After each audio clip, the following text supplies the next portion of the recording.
trained counterinsurgents in Kabul, Afghanistan, and who still carries the weight of brothers lost to Iranian terrorist proxies, many backed by the same Iranian regime we're confronting now. This fight, Operation Epic Fury, it hits home. Our generation understands this fight. For 47 years, these barbaric savages in the Iranian regime have murdered our brothers in arms, my guys, your guys, our guys. Through their terrorist proxies and cowardly attacks, now they race toward a nuclear bomb to hold the world hostage. The Iranians have targeted and killed thousands of my American brothers. That race to a nuclear bomb, President Trump will never allow it. Not now, not ever, not on our watch. The mullahs are desperate and scrambling. Like the terrorist cowards they are, they fire missiles from schools and hospitals, deliberately targeting innocents, because they know their military is being systematically degraded and annihilated. Iran's neighbors, and in some cases former allies in the Gulf, they've abandoned them. And their proxies, Hezbollah, the Houthis, and Hamas, either broken, ineffective, or on the sidelines. Iran stands alone, and they are badly losing. On day 10 of Operation Epic Fury, we are winning with an overwhelming and unrelenting focus on our objectives, which are the same as the day I gave my first briefing here on Operation Epic Fury. They're straightforward, and we are executing them with ruthless precision. One, destroy their missile stockpiles, their missile launchers, and their defense industrial base. Missiles and their ability to make them. Two, destroy their navy. And three, permanently deny Iran nuclear weapons forever. It's a laser-focused, maximum authority mission delivered with overwhelming and unrelenting precision. No hesitation, no half measures. As President Trump declared yesterday, we're crushing the enemy in an overwhelming display of technical skill and military force. We will not relent until the enemy is totally and decisively defeated. But we do so on our timeline and at our choosing. For example, today will be yet again our most intense day of strikes inside Iran. The most fighters, the most bombers, the most strikes. Intelligence more refined and better than ever. So that's on one hand. On the other hand, the last 24 hours have seen Iran fire the lowest number of missiles they've been capable of firing yet. Just the bifurcation, just the trend lines that we talked about on our first briefing. You see, this is not 2003. This is not endless nation building under those types of quagmires we saw under Bush or Obama. It's not even close. Our generation of soldier will not let that happen again, and nor will this president, who very clearly ran against those kinds of never-ending, nebulously scoped missions. Those days are dead. Instead, we're winning decisively with brutal efficiency, total air dominance, and an unbreakable will to accomplish the president's objectives on our timeline. We stay locked on the target because here at the Department of War, that's our job. Now, the chairman and I, having just returned from Dover last night, our troops and their families and the enormous sacrifice that they make is certainly heavy on my mind. So I'll close with scripture, drawing strength from Psalm 144. Blessed be the Lord, my rock, who trains my hands for war and my fingers for battle. He is my loving God and my fortress, my stronghold and my deliverer, my shield, in whom I take refuge. May the Lord grant unyielding strength and refuge to our warriors, unbreakable protection to them and our homeland, and total victory over those who seek to harm them. And amen. God bless our troops and this mission. Mr. Chairman, over to you. Thank you, Mr. Secretary, and good morning, everyone, and thank you for being here. I'm here today to continue the updates to the American people and to those in the room on Operation Epic Fury. First, let me start with honoring our fallen. As the Secretary said, on Saturday and again last night at Dover Air Force Base in Delaware, our nation's leaders honored our returning fallen as they arrived home for their final time. Last week, I shared a few of the names, and today I want to share the rest. Major Jeffrey O'Brien and Chief Warrant Officer 3 Robert Marzan were the final two fallen to return home and members of the U.S. Army Reserve's 103rd Sustainment Command out of Des Moines, Iowa. Last night, as the news has been reporting, we honored the return of Staff Sergeant Benjamin Pennington of the U.S. Army's 1st Space Brigade from Fort Carson, Colorado. When I met Ben's family last night, his mom, his dad, and his sister, they showed me a picture, a drawing that Ben had made when he was in kindergarten. It was clear all the way back then that Ben wanted to do one thing in his life, and he wanted to serve his country and be a soldier. And to the Penningtons, just know how Ben was absolutely a great one. And finally, Major Sorfleet Davies, who returned home this weekend after sadly passing away from a medical condition while on duty in Kuwait. We welcome him home as well and mourn with his family. To the families and the families of all of our fallen, we share in your profound grief. The Joint Force remains eternally grateful for your sacrifice and the gift of a great example that your service members have given all of us. I want you to know that their names will never be forgotten, and you and your family are part of our Joint Force family forever. Let me talk a little bit about the progress thus far, acknowledging that Admiral Cooper will likely continue to give updates from CENTCOM. As the Secretary said, we're in the 10th, moving into the 11th day of Operation Epic Fury. The Joint Force remains focused on 3 military objectives. Continue to destroy Iranian ballistic missiles and drone capability in order to prevent attacks on the U.S. and others throughout the region. And this means attacking launch sites, command and control nodes, stockpiles before they can threaten our personnel, our facilities, and our partners.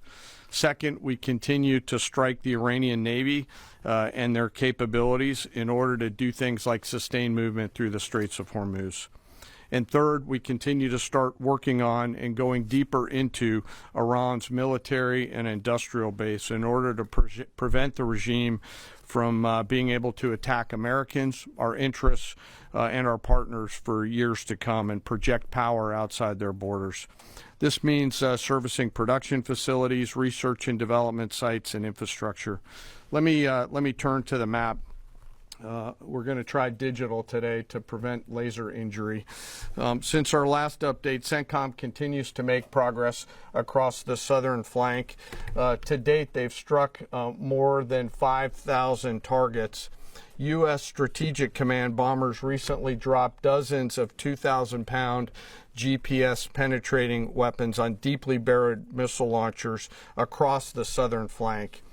We also have struck several one-way drone factories to get at the heart of their autonomous capability. And of course, alongside our regional partners along the southern flank, continue to execute intercepts against one-way attack drones using fighters and attack helicopters. Our strikes mean we've made significant progress in reducing the number of missile and drone attacks out of Iran.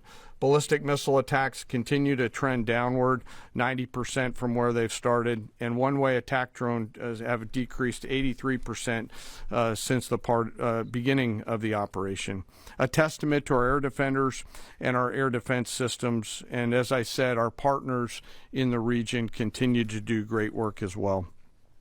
Second, we're making substantial progress towards destroying the Navy. In the first 10 days of the conflict, we're more than 50 Iranian naval ships into the campaign using a combination of artillery, fighters, bombers, and sea-launched missiles. As Admiral Cooper noted last Thursday, we struck and sank an Iranian drone carrier ship, and U.S. CENTCOM continues today to hunt and strike mine-laying vessels and mine storage facilities. This work will continue. Third, against our objectives, we've begun to target Iran's military and industrial complex, again, focusing on centers of gravity to get upstream of the shooters out in the field in order to deny them the ability to continue to generate those one-way attack drones. Let me spend a minute talking about the joint force. Across the area of responsibility, this is gritty and tireless work, and I cannot begin to explain how incredibly proud I am of the extraordinary courage, tenacity, and grit and professionalism within the joint force. Last time I had a chance to talk about the Army's incredible logisticians who are out there sustaining the fight. Today I want to highlight a few groups of sailors. First, I want to thank the men and women of the Ford Carrier Strike Group and their families, and let all of them know how grateful I am for their leadership and service. The crews on board this strike group have already been endured months at sea only to get their deployment extended. These exceptional Americans, rogered up, all supported by their families, continue to stand the watch, taking the fight to the enemy over and over again, night after night.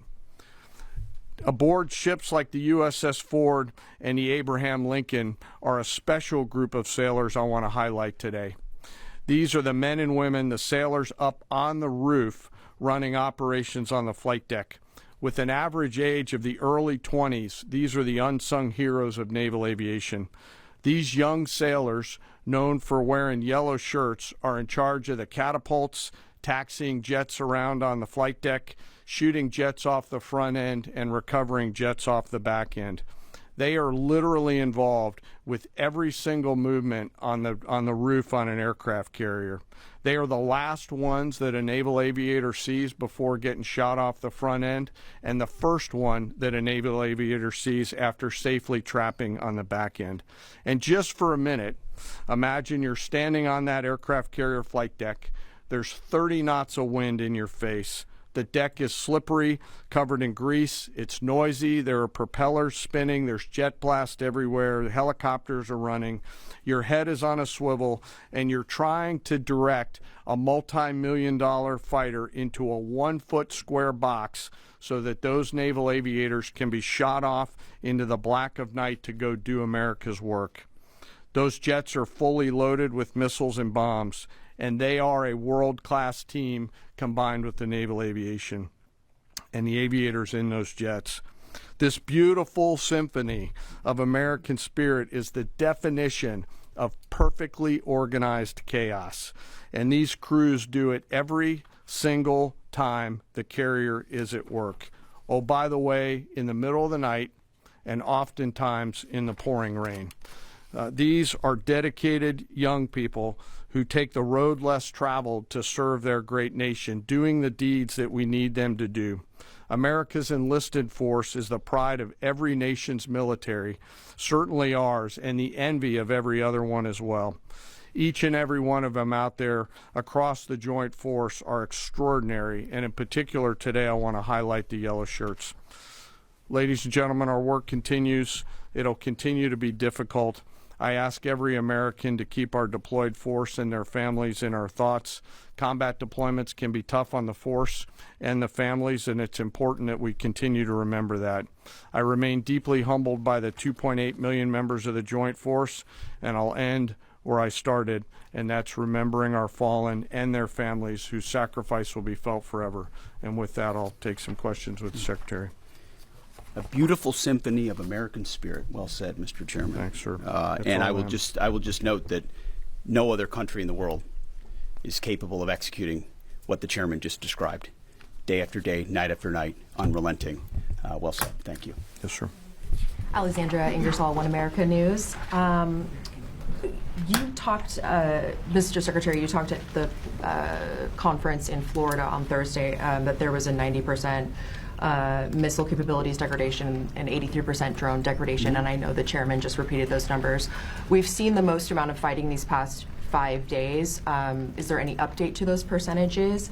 And also, are you able to give any quantification of degradation to the enemy's nuclear capabilities yet? What those numbers represent is a persistent low ability to respond, which is what we're looking for, right? It's if the enemy can simply wait and then project power, that's problematic. And we've seen some spurts here or there, but ultimately the trend lines, if you look at the charts that we look at every day, have gone like this down to a flat. It doesn't mean they won't be able to project. It doesn't mean our air defenders still don't have to defend. They do, but that is strong evidence of degradation, along with the battle damage assessment that the Joint Staff does, which takes time. You've got to look at imagery and recognize whether something's been simply degraded or it's been destroyed, or whether an underground facility has been collapsed or completely obliterated. So there's differences in how you evaluate that, but the numbers staying that low is a demonstration of the efficacy for sure. Yeah, right here. Thanks, Mr. Secretary. There's been reports that the new leader of Iran has been wounded. Do you know if this is true and what his condition is? And then another one, President Trump said he had a really good call with President Putin yesterday. Will Russia be aiding us in this conflict, and can you share anything on that? Well, the president, as I've said before, maintains strong relationships with world leaders, which creates opportunities and options for us in very dynamic ways. So the president said it was a good call. I was not on it, but those that were said it was a strong call, reaffirming hopefully the opportunity for some peace in Russia-Ukraine, and also a recognition that as it pertains to this conflict, they should not be involved. The first question was? On the new leader of Iran, there's reports that he's been wounded. Oh, the new leader of Iran. He would be wise to heed the words of our president, which is to not pursue nuclear weapons and come out and state as such. As far as his status, that's not something I can comment on right now. Yeah, right here. Correct. Mr. Secretary, Eric Schmidt with the New York Times. A question for you first. Last week you talked about this being the beginnings of an air campaign that could last 3 to 8 weeks. Can you give us your assessment on where we are now? And Mr. Chairman, in any conflict, the enemy or the adversary adapts to the tactics it faces. Can you talk about the most challenging adaptation the Iranian military has made to the U.S. military? What challenges are you facing most right now? Thank you. I appreciate the question. Where we are is in a very strong place, giving the President of the United States maximum options. And from the beginning, from this podium, we haven't stated how long it will take. Our will is endless. Ultimately, the President gets to determine the end state of those objectives, right? But what he's said continually, and I want the American people to understand, is this is not endless. It's not protracted. We're not allowing mission creep. The President has set a very specific mission to accomplish. And our job is to unrelentingly deliver that. Now, he gets to control the throttle. He's the one deciding, he's the one elected on behalf of the American people when we're achieving those particular objectives. And so it's not for me to posit whether it's the beginning, the middle, or the end. That's his, and he'll continue to communicate that. What we serve him as is we give him updates on a daily basis of exactly where we are so he can make that determination on the throttle. Mr. Chairman. Thank you for the question on adaptation. As you're right, no plan survives first contact with the enemy or Murphy. They're adapting, as are we. Of course, we have very entrepreneurial warfighters out there. I'd rather not, for operational security reasons, tell them what's working.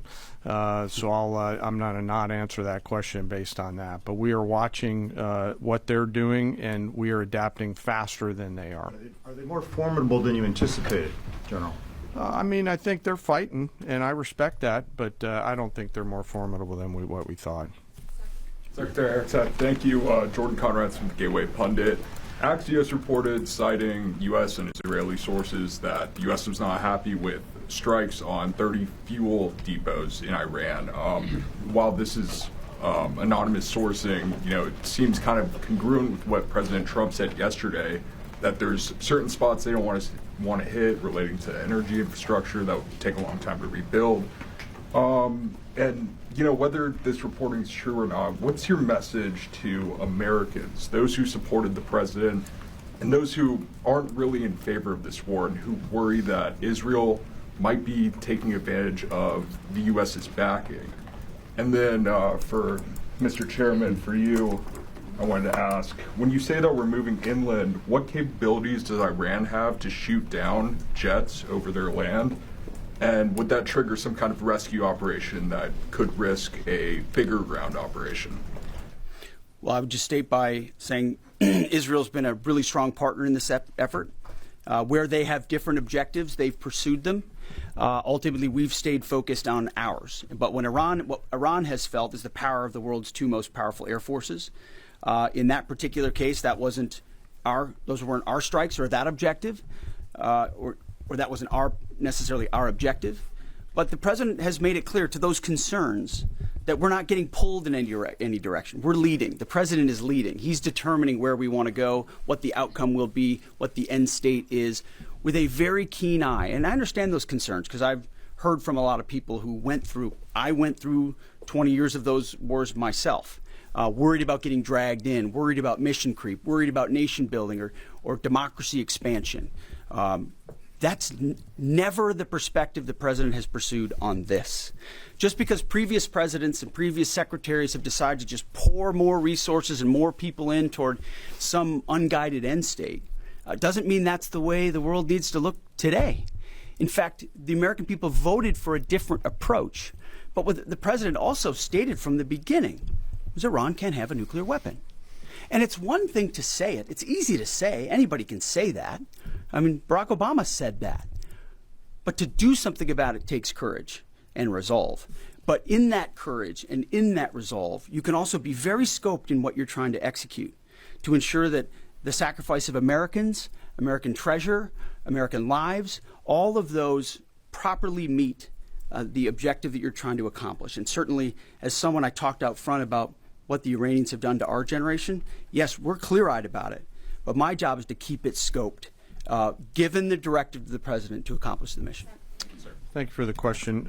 Most of their higher-end surface-to-air missile systems are not factors at this point in time. We're able to move around fighters that are moving deeper with relative impunity. Always some risk out there. I don't want to say that there isn't, and we'll always maintain and retain capability of doing search and rescue type of things. But I don't want to get into the details. But thank you for the question. Chili.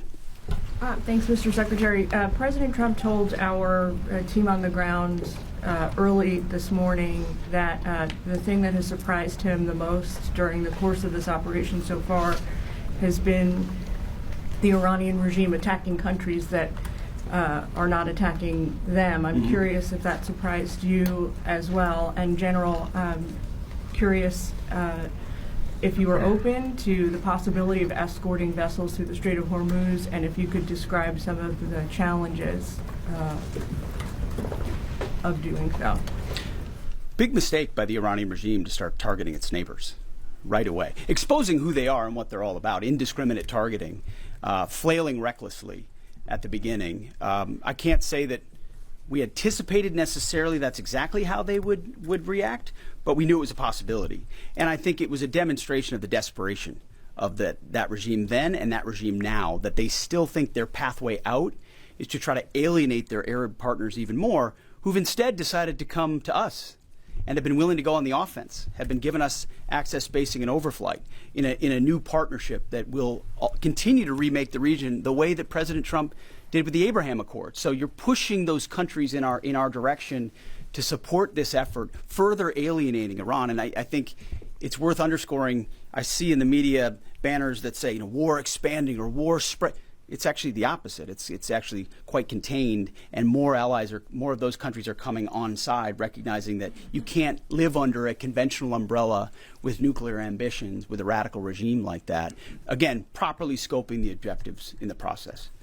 And then you want to talk about the Strait? Sure. On the potential, if tasked to escort, we'll look at the range of options to set the military conditions to be able to do that. And then, like we always do with every potential mission, come to the Secretary and the President with both what are the resources required, what is the command and control required, and what are the risks, and how do we mitigate those risks. So we're looking at a range of options there, and we'll figure out how to solve problems as they come to us. But I would reiterate also to add to what the chairman said, the truth the president posted last night about that, saying if Iran does anything to stop the flow of oil within the Strait of Hormuz, they will be hit by the United States of America 20 times harder than they have been hit thus far. He goes on to say, death, fire, and fury will rain upon them. You've seen the truth and read it. But he takes very seriously the condition of that straits. We have capabilities that no other nation on earth has, and we're certainly working with our energy partners across the administration to control for that. That's part of that scoping of this. The world needs to understand this doesn't have, this isn't intended to be, nor is it something that will expand. We know exactly what we're attempting to achieve here, scoped properly, and the American people can count on that for sure. Thank you so much, Secretary Hegseth.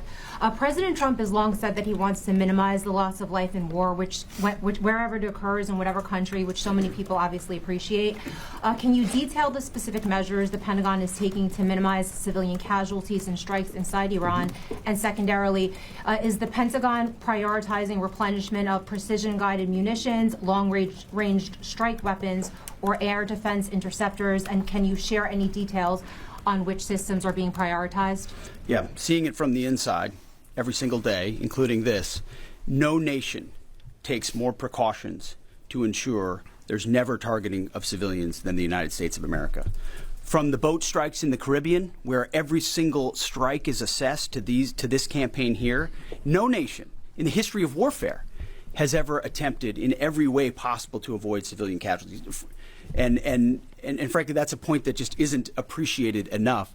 Where things happen that need to be investigated, we will investigate. To the question shouted in the back, that it's not open source is not the place to determine what did or did not happen. We take things very, very seriously and investigate them thoroughly, which takes time, and which is why it does take time.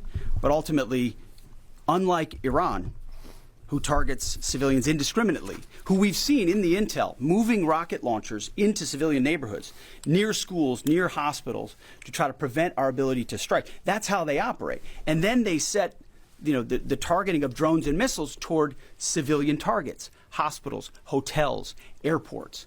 CENTCOM's been very good about putting that information out. That's how terrorist regimes fight. They target civilians. We do not. And I can tell you this administration and this Pentagon focuses on that very, very closely. Does it have Tomahawk missiles? Go ahead. You will hold someone accountable if it turns out that that was a This US morning, mission that hit the the school? Iranian government is saying a lot. They continue to say they're prepared for a long war.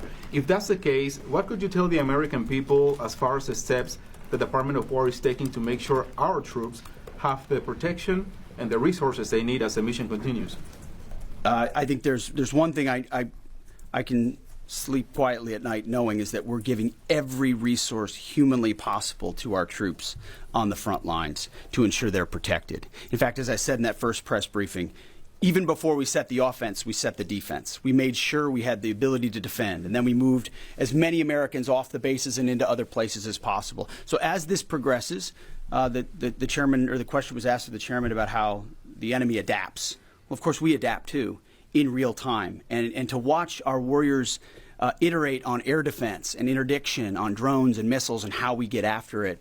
It's incredible how they refine the tactics, bring in new assets to find different ways of getting at emerging technologies. So that is one of the things we're laser focused on every day. Yes, we're going on offense more effectively than any country in human history, but we're also ensuring that in every way possible we're defending the best Americans we have who wear our uniform, no doubt. Let's do one more. Thanks, Secretary Hegseth. The president has indicated that maybe the operation will wrap up sooner than he thought it was going to. What's the plan once the U.S. stops military action? Will the U.S. play a role in the aftermath, or will they leave Iran to sort it out? Ultimately, the aftermath is going to be in America's interests, our interests. We won't live under a nuclear blackmail scenario of conventional missiles that can target our people, which is why the objectives have been scoped from the beginning. Missiles, missile production, a defense industrial base, Navy, all in service of ensuring they don't have nuclear power projection capabilities. That's what matters to President Trump. That's what matters to the American people. And ultimately, that's why we're so laser focused on ensuring those objectives and those objectives alone are met. Thank you. I appreciate it. Thank you. Subscribe to One India and never miss an update. Download the One India app now.